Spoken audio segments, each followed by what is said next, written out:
Is it time for the Indian Test team to look past Ravindra Jadeja? Ever since the first Test match, Ravindra Jadeja faced a lot of criticism, especially because of how he bowled in the second innings. The England batters played 39 reverse sweep against Jadeja in that first Test match. In fact, in the second innings, he had an economy of 4.33, which is quite expensive when you think about Jadeja, the spinner. Not only this, he only bowled 5 maiden overs in the entire Test match. Now, before we talk about Jadeja and his place in the Test squad, hit that subscribe button. For someone who's been at the number one position in the all-rounders rankings in Test cricket, it is very surprising the kind of Test season that Ravindra Jadeja has had. From 2020 up until 2024, the England series, Ravindra Jadeja's numbers were exciting. In 24 Test matches, he scored over 1,100 runs at an average of 37, and he also had 300s to go with this. With the ball too, he was exceptional, getting 83 wickets with 4 fifers, going at a bowling average of just 22.8. And for all the conversation that Shubman Gill has had around using 5 bowlers to pick up 20 wickets, the only reason that India could even think in this direction, and the reason why Virat Kohli and Rohit Sharma as Test captains could do that,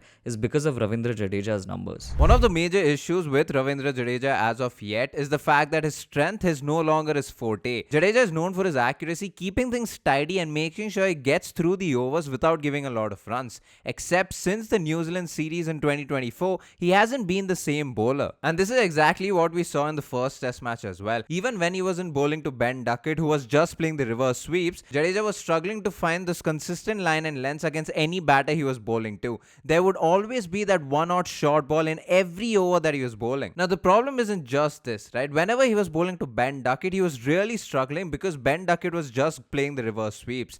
Now the problem here is a lot of people were criticizing Jadeja with the fact that someone so experienced wasn't able to bowl in the rough. But the problem was, even when he was doing that, he wasn't getting a lot of turn. And this is where his experience should have come on display by varying his pace, which is what he struggled with in the entire Test match, that is making sure he's varying his pace. Something Shoaib Bashir did really well in the first Test match is playing with his pace and getting a lot of turn and bounce from the pitch. Whereas if you look at someone like a Jadeja, until Ben Duckett did get out, this is something he was struggling with. If we look at Jadeja's bowling performances from the New Zealand series, he's played 7 Test matches where he's got 21 wickets with a bowling average of 35. Now you have to know that barring those 3 Test matches that happened in India, everything else ever since then has been outside the country, has been in Australia and now in England. Something that's also stood out is that Jadeja has definitely been more expensive as a bowler in these few Test matches. While his career economy stands at just 2.5, that number from the New Zealand series has gone up to 3.5 runs to the over. This is also reflective in his dot ball percentages, where Jaddu had a dot ball percentage of 78.5 up until that New Zealand series.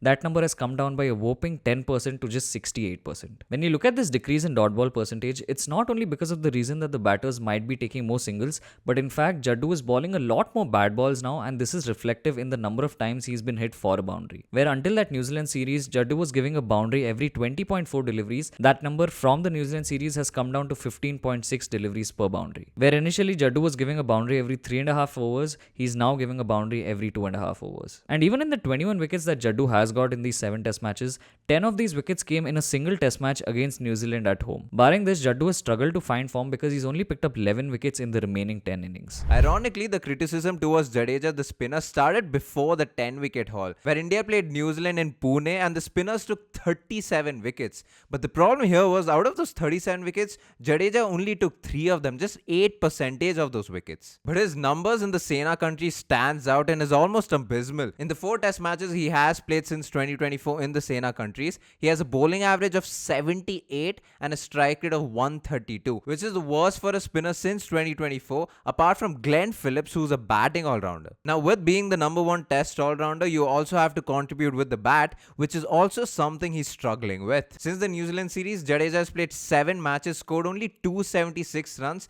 with an average of 23. In all of this, he only has 150. For a tale of the last 5 batters on the Indian team that has been struggling quite a bit, especially since the New Zealand series with an average of 14.7, it will be really important for Jadeja to step up with the bat and to contribute a lot more runs. Because until the New Zealand series, he scored a half century every 4.2 innings, whereas ever since then, he only scores a 50 every 13 innings. If you look at his last 13 innings, Jadeja has got only 4 single-digit scores, and this means that a lot of the times he is getting in and he is getting those starts before being dismissed. What has happened in a lot of these innings is that Jadeja has managed to get in, he's gotten the starts, but he's often running out of batting partners. We also know that Jadeja has repeatedly talked about how he likes to take his time in the test format, and that's when he gets the best out of his batting. Earlier, when Ravichandran Ashwin was in the side and wasn't retired, Jadeja was more likely to get a higher score because he knew that Ashwin would more or less hold one end up. Now what is happening is when Jadeja is coming to bat, he's usually batting with the tail, and that means that the rest of them are falling like a pack of cards. And this is where one of two things should happen. Either Jadeja decides to adapt his game in a manner that lets him score more runs for the team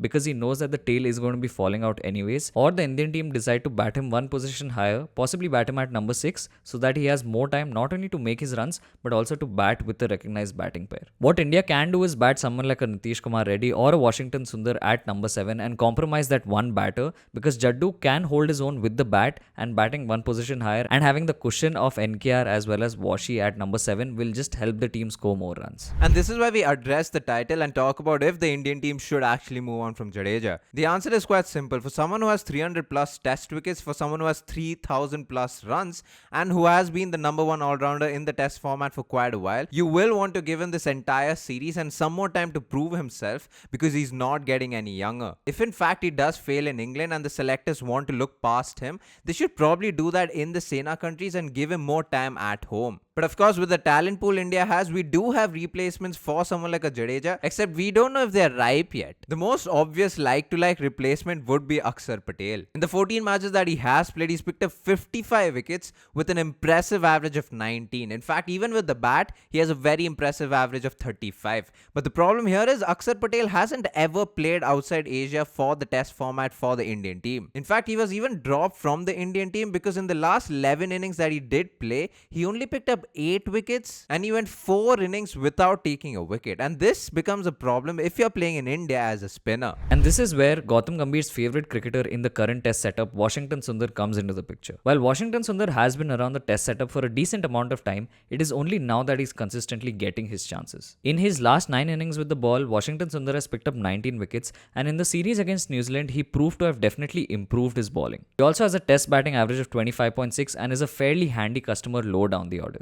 And unlike Akshar Patel, who hasn't played in Sena conditions, Washington Sundar has that little bit of experience playing in Australia. It will be interesting to see if he gets test matches in England itself, or if he can be looked at as a later option for Ravindra Jadeja. Having said that, one thing that Indian team really needs to look at is Washington Sundar's ability, especially with the ball. He's definitely nowhere near Jadeja when it comes to being able to take wickets or consistently ball in a place.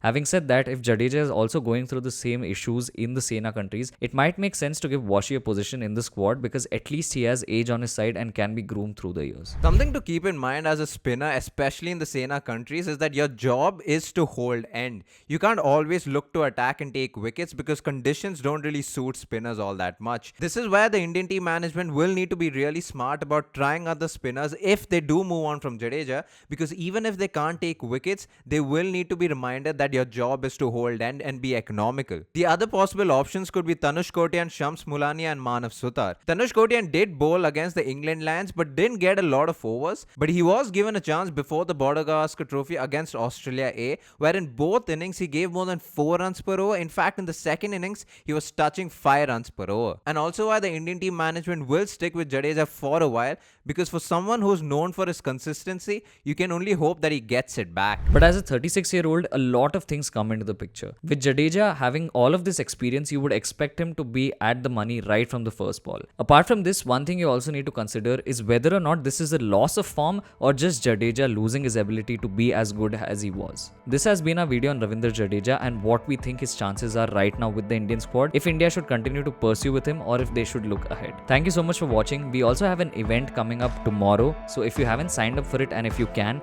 definitely go to the link in the pinned comment and also across our socials and sign up for the event.